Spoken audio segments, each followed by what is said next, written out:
What's up mga kababayan? News that matters here. Dito sa video natin ngayon ay ating panoorin itong mga nagbabagang balita. Nagmamaktol di umano ngayon itong sina Dalima, Hontiveros, Franz Castro, Raul Manuel at Robles mga kababayan sapagkat hindi nabibigyang atensyon ng mga nasa House of Representative ang panukala nilang i-impeach ang Vice Presidente na si VP Sara. Paano ba naman kasi mukhang palyado ang kanilang grand design na mapatalsik ang isang Duterte sa Malacanang. Lalo na't paparating pa itong malakihang INC rally na gagawin sa January 13 mga kababayan. Na ang kinatatakot ngayon ng mga pulpul na kongreso, once na malaman ng mga INC na isa sila sa mga pumirma dito sa impeachment kay VP Sara, panigurado zero vote ang matatanggap nila sa mga ito. Buti nga sa kanila. Pero bagong lahat mga kababayan, huwag niyo po sana nakalimutan mag-like at subscribe para updated ka sa mga uploads ko araw-araw. At yun na nga mga kababayan, dagdag pa rito na nanawagan ang mga kapatiran ng INC na open for all ang kanilang gagawing rally. Na sana lahat ng mga nagmamahal para sa bansa at gusto ng mapayapang gobyerno sumama sa magandang adhikain na ito. Kung kaya naman hindi ko na patatagalin pa, heto na ang buong video. So ano pong ipinagmamatol ni Lola Franz Castro na dapat pinusasa na po ito, matagal na ito dapat inaristo, itong komunistang teroristang tagapagsulong ng berdugo na gawain ng CPP, NPA, NDF at nagkukunwari pa siyang siya daw ay kongresista, representative at nalulungkot daw siya bakit parang tinulog-tulugan lang daw ng leadership sa House of Representatives na tinatawag ngayon na House of Tambaluslos itong kanilang isinampa na impeachment complaints. Ano po ang ibig sabihin niyan? Ito po ay isang orchestrated, calibrated propaganda pressure. Gusto nilang gawin na ma-pressure si Marcos at pati si Martin Tambaluslos na ipatupad na ang kanilang demolition job na bigla pong napatigil ng magsalita po ang taong bayan at nanindigan kasama sa Iglesia ni Cristo na pumuna sa ganitong kalubha at kagarapalan na maniobrahan sa maruming laro ng politika to demolish and paralyze the Duterte political group, especially the Vice President Sara Duterte, by way of an orchestrated and grandly designed conspiracy operations known as impeachment complaints. Yan po ang katotohanan mga kababayan. Kaya po biglang umatras at napatigil ang pagratsada at pagwelo nitong grand design of conspiracy of political demolition job known as impeachment complaint dahil hindi po ito tinanggap ng taong bayan. There is a popular rejection of this kind of scandalous attempt na i-disenfranchise ang 32 million voters na nagbigay ng mandato kay Vice President Sara Duterte para magiging pangalawang pangulo ng ating bansa. Hindi rin po ito pinayagan ng Iglesia ni Cristo ay major religious organization sa ating bansa. And in fact, we have received information na tuloy na ang gagawing Peace and Solidarity Rally sa buong bansa sa iba't ibang panig ng daigdig na may mga Iglesia ni Cristo at iba't ibang lokal na mga balangay ng Iglesia ni Cristo, hindi lamang sa Metro Manila on January 13. So isa yan po sa mga naging dahilan kung bakit hindi makausad-usad itong impeachment complaints na ito na basically ay isang grand design of conspiracy to politically demolish and destroy the Duterte political group, especially ang pagtatanggal sa kapangyarihan at sa mandatong ibinigay ng mamamayang Pilipino kay Vice President Sara Duterte. Ayun, excited na kami. Subukan lang ng mga nasa House of Representative na magsipirma dyan sa impeachment kay VP Sara. Panigurado end of career na nila. Diretso kumunoy na sila mga kababayan. Hapon po ay nagmamaktol at naguhuramentado itong convicted criminal sa kasong child abuse na urban communist operative ng CPP, NPA, NDF na nag-aastang mayorduma sa Kongreso dahil bata-bata ni Martin Romualdez at ginagamit na attack dog laban sa mga political enemies ng Marcos Romualdez, which is ang nire-refer natin na kanilang ina-attack dog ay ang mga Duterte political group. Itong tinutumbok natin na naguhuramentado at nagmamaktol dahil hindi para na-endorse sa Committee on Justice ang mga impeachment complaints ang laban kay VP Sara Duterte ay walang iba kung hindi si Franz Castro, sila Arlene Brosas at sila Raul Manuel. Sakto jud na ka Eric, sabi ni Danilo de Guzman, dapat jud sila i-red tag. Yes, kasi kung blue ang kulay nila, di blue tag. Kung red, di red tag. Kung pink, di pink tag. Kayo ang, si Joma Sison at kayo ang gusto na maging pula ang simbolismo ng inyong revolusyon, ng inyong bulok at pinaglumaan na komunistang ideolohiya ng Marxismo, Leninismo at Maoismo.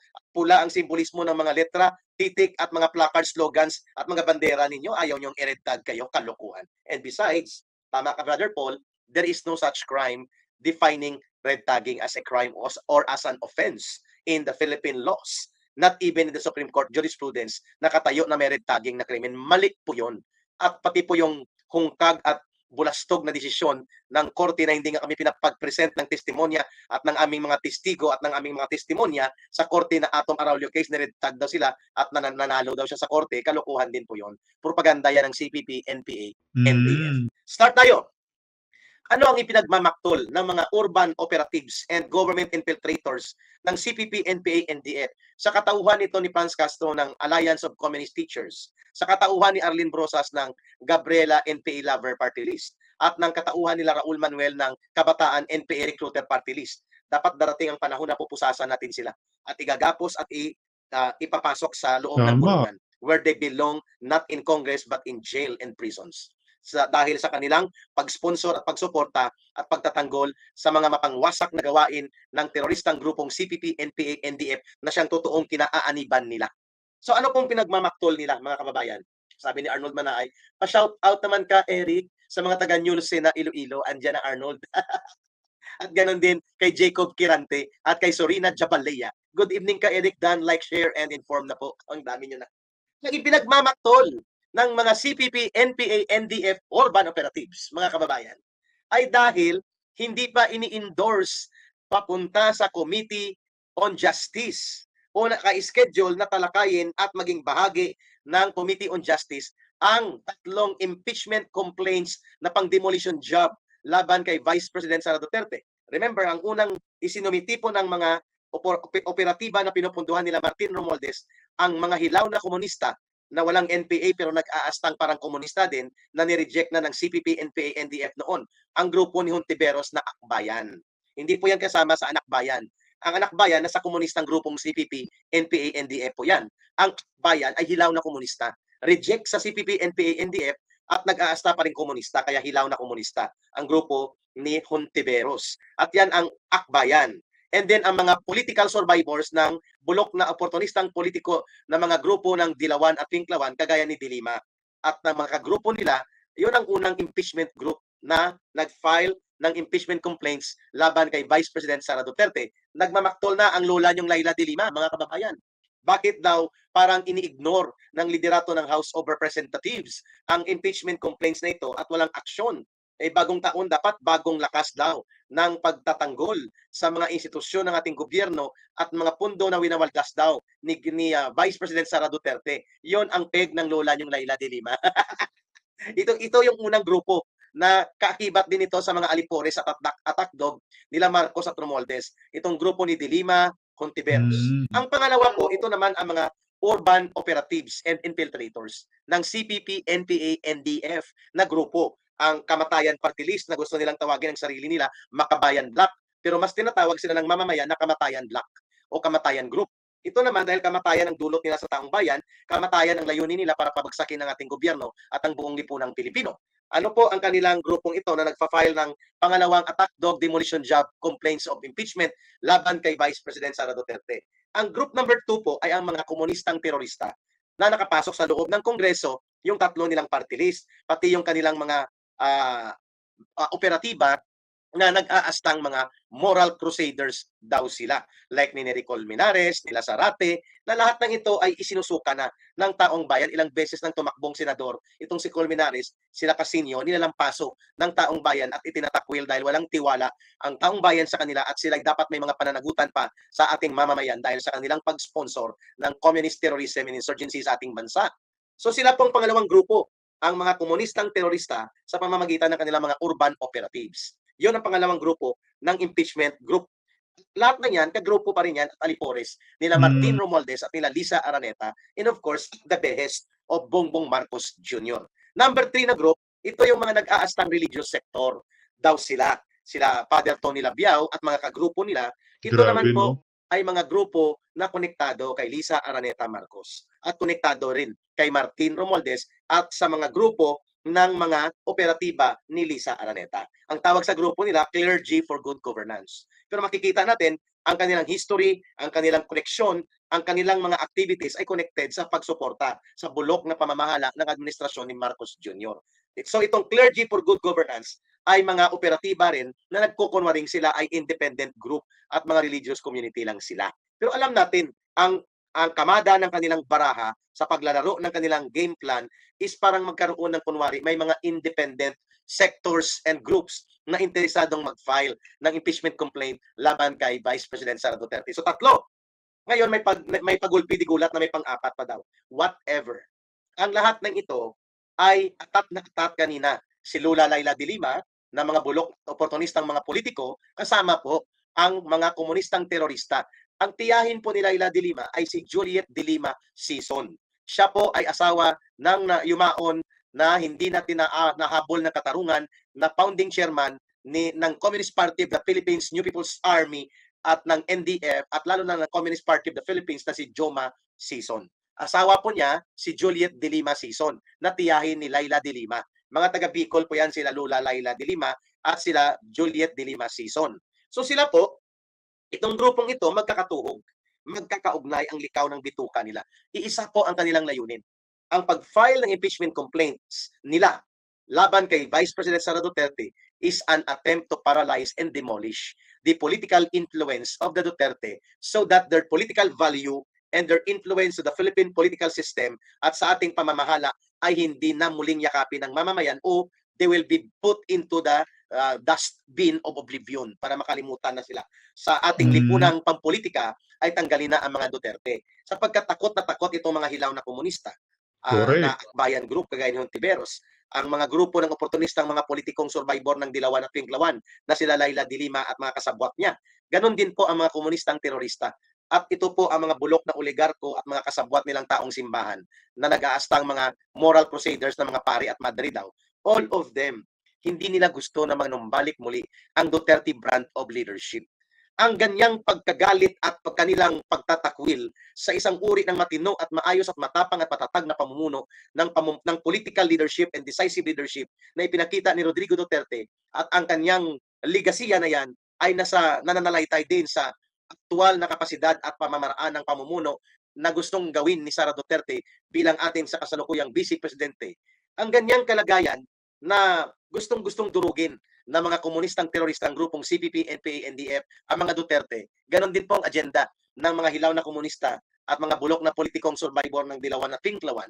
Lahat ng ito ay ginamit bilang tungtungan nila Martin Romualdez, nila Lisa Araneta at ni Bongbong Marcos para magkaroon ng tinatawag na opportunist tactical alliance. So that Mantakin nyo yun, no, mga kababayan, ang dating kaaway ng gobyerno na mga komunistang grupo ay nagiging kakampi na ng mga bangag. Talagang tinutodas tayo sa kabangagan nila, no, na ilugmok ang ordinaryong mamamayan sa karahasan at kahirapan habang sila ay nagbubunyagi sa kanilang pagyaman galing sa nakaw. ang prinsipyo na inadapt po nila dyan ay ang tinatawag sa mga mafia underworld operation, the enemy of your enemy can be your friend. So ang kalaban nila pareho ay common, ang mga Duterte, because both the Marcos Romualdez political faction and the communist terrorist group and their allies also, they have one thing in common. Hindi po sila mamamayagpag sa pagpapabalik ng mga maiitib at madidilim na paghahari-harian ng salot ng mga komunistang nagpapakalat ng panununog, pang-ambush, extortion at mga pagpatay sa mga sundalo at pulis kung malakas ang loob ng namumuno sa gobyerno the way it was done during the time of former President Rodrigo Duterte.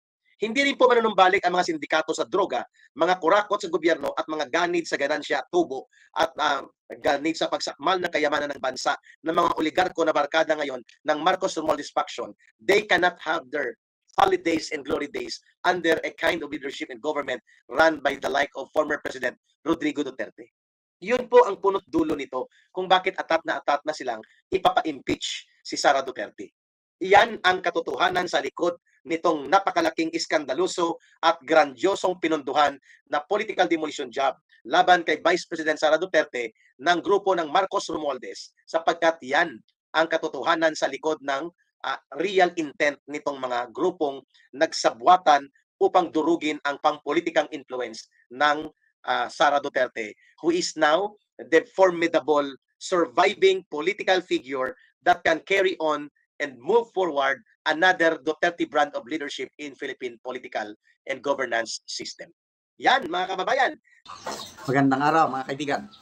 Pag-usapan naman natin ngayon ang sagot ni Congressman Erwin Tulfo doon sa issue na ibinabato sa kanya. Yung tungkol sa kanyang citizenship, Pilipino ba siya o American citizen ba siya? Sino ba si Eric Sylvester Tulfo? Siya ba? O the same Erwin Tulfo ba? O ibang tao? Yan, nagsalita na po siya sa isang programa sa TV. Kaya lang, malayo ang kanyang sagot. Ang pinaliwanag niya, yung nagtiinti siya, hindi niya kinakaya na nagtiinti siya dahil para sa pamilya. Yung mga comments na nababasa ko is paawa effect. Malayo ang sagot niya doon sa issue. Okay, ito. May vlog si Pinoy Views in Opinion. Share ko sa inyo. Pakinggan natin at dagdagan natin ng komentaryo. Sabing naduwag itong si Tulfo.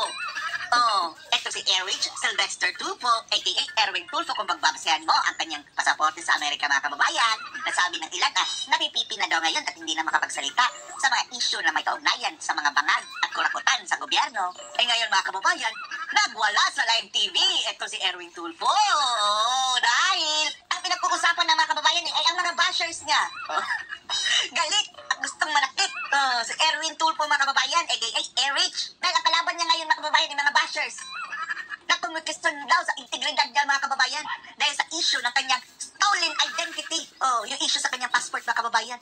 At bagamat nagsalita na sa wakas ito si Erwin Tulfo, aka Eric, mga kababayan, ay hindi naman niya sinagot ng diretsyo ang tungkol sa pagnakaw daw niya di umano, yung fraudulent act na kumuha siya ng identity sa Amerika bilang Eric Sylvester Tulfo. Ang ginamit niyang palusot ngayon, mga kababayan, ay nag-TNT daw siya sa Amerika. Panoorin niyo po. Ngayon, galit na, mga kababayan, no? Akala natin nagiging maamong tupa na ito, mga kababayan, dahil simula na naging congressman ito, tahimik pa sa sementeryo, hindi na natin naririnig na nagsasalita. Ini-question ako ng mga ilang mga vlogger. Mga vlogger pala ang mga kalaban niya, mga kababayan. Kaya muling tumapang. Kailang katatapang sa mga Marcos Tulfo, kay Romualdez, at sa mga kawatan sa gobyerno. Kini-question ho ako ng ilang basher, mga troll. Bashers, troll. Diyos ko po, sabi, may karapatan pa ba yan pumakbo bilang senador, bilang Dahil unang-una, may conviction ka na final sa Korte Suprema. as official ng bayan natin. Walang Dumagdag pa yung stolen identity daw. credibilidad, walang Peke identity. integridad. Kung pagiging TNT ko ho. No. Sino may sabi sa ang issue dito ay pagiging TNT mo? Nililihis ang usapan, mga kababayan. Ang issue dito, Erwin, ay yung pagiging Eric Sylvester Tulfo mo. Ano ka nga ba? Amerikano o hindi? Sagutin mo yung pagka-Eric Sylvester Tulfo. Nakakuha pa ng American passport, mga kababayan. Oo, naging TNT ka. Given. Wala kaming pake. How about yung stolen identity? Kung pagiging undocumented alien ko po, O wala kami, hindi yan. ibawal po ako magsilbi. Walang bawal-bawal. Kaya matahimik ka sa mga Marcos, Erwin, dahil para hindi ka pagbawalan tumakbo. Anyway, mga kababayan, okay naman tayo dito. At bali-balita din, itong magkapatid na Tulfo ay nagiging tuta nila Tambali sa bungit. Lalo na itong si Rafi, mga kababayan, may alam di umano ito sa mga nangyayaring smuggling sa ating bansa, ngunit ngayon tiko mambibig patungkol dito at ayaw banggain ang mga bangag. Mas okay siguro na radio broadcaster na lang sila, no? Kaysa maghawak pa ng matataas na posisyon kung wala namang mga bayag. Dito kay Tulfo dati, no? Sumama lang ating loob dito, mga kababayan, dahil nung pumasok ito sa politika, luhod, kinatamba. Naging aso ni Tamba, mga kababayan. Tahimik pa sa sementeryo dito pagdating sa isyong kurakutan. At lalong-lalo na dyan kay BBM. Tahimik pa yan sila, sementeryo. Bawal na po ako magtrabaho sa ating bayan na ginawa ko lang naman ho yun para mapakain yung mga anak ko. Sige, ang ginagawa nito, mga kababayan, nililihis ang usapan. Nagpapaawa sa mga kababayan din natin, mga OFW. Iba, yung ba OFW? Sumunod sila sa proseso. At kung mayroon mang nag-TNT, Sylvester, Eric, ay hindi sila nagnakaw ng identity. Nanatili sila TNT. At wala kaming issue doon. Ang issue, yung pagiging fraud, American mismo ang nagsabi, American Embassy, fraudulent act. Ang ginawa mo sa iyong fake identity doon, na sinabi mong pinahanak ka sa Hawaii, pero hindi naman pala, doon naman pala daw sa Akloban, mga kababayan. Para maitawid yung mga anak ko sa paghihirap. Kung kasalanan ho yun sa tingin ho ninyo, then guilty po ako. Hindi yun ang issue nga. Pero ito lang ho masasabi ko, wala po akong nilabag na batas.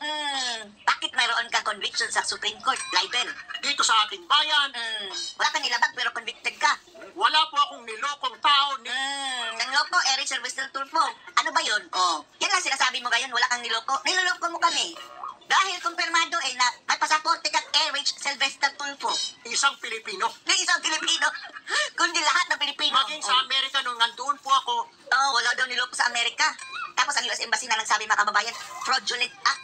Acquired by illegal act yung birth certificate niya. wala po akong inistapa, wala po akong Hindi estafa ang usapan dito. ng mga Pilipino, maging ng fraud mga Amerikano. O maging ang mga Amerikano. Explain mo yan sa US Embassy. Wala po akong ginoko. Yung nire-remit ko ho na pera dito ay galing po sa Irrelevant. Oh, pagod at pawis ko, Bayaldo. irrelevant. Hindi yan ang Yan usapan. ang totoo. Kaya hindi po ako nahihiya. Bakit mo tinago for 20 years? Dahil mga kababayan, gusto mang mag-renew ng passport sa Amerika mga kababayan. Ano yung date? 2020 ba yun? Tsaka yung mga Tulfo na yan, mga kababayan, bali-balita, no? Na lahat na ng mga kamag-anak nila nagsisipagtakbo na sa bawat barangay, bayan at probinsya nila. Naku naman po, na ginamit nila ang kanilang popularidad para maupo ang mga kamag-anak nila sa anumang posisyon ng gobyerno. Kaya kung ako ang tatanungin, kung iboboto ko ang mga ito, malabo kong iboto ang mga to, mga kababayan. Okay na siguro na tumulong sila sa mga programa nila sa TV na maging broadcaster sa mga mahirap. Pero hindi ako agree na mag-ambisyon sila na maupo sa matataas na posisyon sa gobyerno dahil una sa lahat, napatitikom sila ng mga bangag. Na kayo ba mga kababayan, kung kayo ang aking tatanungin, iboboto niyo po ba ang mga ito sa darating na eleksyon? Paki-comment nga ang inyong opinion sa ating comment section ng ating mapag-usapan. Anyway, magbasa tayo ng mga comments, ano? Ayan, pakinggan muna natin siya. Pasaporte niya, pangalan niya Eric Sylvester Tulfo. Base doon sa mga dokumento na nag-leak mga kababayan. Hindi po ipinangangalandakan ng mga mga undocumented alien. Paano ka naging undocumented na may pasaporte ka nga ng Amerika? Nililinis ang usapan mga Ng kababayan. mga TNT. Pero hindi ko rin ikinahihiya by Aljo na once upon a time nag-TNT ako. Sagutin mo yung ay paulit-ulit na lang mga kababayan itong TNT na hindi naman yan ang issue. So, kung ang isang dating TNT, isang dating nagtrabaho na walang papel sa abroad, Walang papel, may pasaporte ka, Eric. ay pag umuwi dito, wala na pong integridad, hindi na po siya pwede magsilbi sa bayan. Wala kang integridad dahil unang-una, paano ka naging Eric? Bakit kasabi ng US Embassy noong una nung binigyan ka ng pasaporte, pinanganak ka sa Hawaii. Tapos nag-serve ka pa sa US military. Tapos bigla-bigla, ngayon pinanganak ka na naman sa Tacloban. At gusto mong mag-serve dito sa Pilipinas na pagiging congressman, senador, presidente. Diyan pa lang Tulfo, sabit ka na.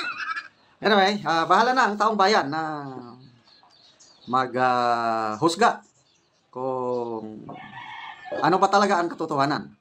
Kasi hindi nasagot yung issue. Siya ba si Eric Sylvester Tulfo o hindi? Ano ba siya? American citizen ba o Filipino citizen? Yun ang mga issue na dapat masagot. At yun na nga no, mga kababayan, narinig natin itong mga nagbabagang balita sa oras na ito. As always mga kababayan, kita na lang ulit tayo sa ating next vlog. Huwag niyo po sana kalimutang mag-like at subscribe para updated ka sa mga uploads ko araw-araw. Marami po salamat mga kababayan. Ingat and God bless.